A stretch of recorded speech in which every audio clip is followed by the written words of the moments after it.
السلام علیکم۔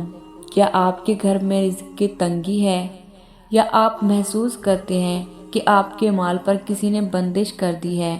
آج میں آپ کو قرآن پاک کی سب سے چھوٹی اور طاقتور سورت سورہ کوثر کا وہ معجزاتی عمل بتاؤں گی جس کی برکت سے انشاءاللہ آپ کی خالی جیب بھر جائے گی۔ سورہ کوثر وہ مبارک سورت ہے جس میں اللہ تعالیٰ نے کثیر خیر کا وعدہ فرمایا ہے۔ رزق کی بندش کو توڑنے اور مال میں بے پناہ برکت کے لیے یہ عمل بہت ہی آزمودہ ہے۔ عمل کا طریقہ غور سے سن لیں۔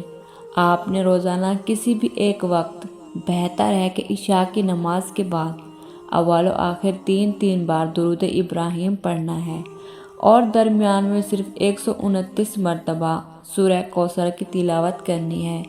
تلاوت کے بعد اپنے پرس، اپنی تجوری یا جہاں آپ پیسے رکھتے ہیں وہاں پر دم کر دیں اور اللہ سے سچے دل سے دعا کریں۔ یاد رکھیں، اس عمل کی سب سے بڑی شرط 5 وقت کی نماز کی پابندی اور اللہ پر کامل یقین ہے۔ انشاءاللہ آپ خود اپنی زندگی میں برکت کے دروازے کھلتے دیکھیں گے۔ اگر ویڈیو اچھی لگی ہو تو اسے دوسروں کے ساتھ بھی شیئر کریں تاکہ کسی اور کا بھی بھلا ہو سکے۔ جزاک اللہ۔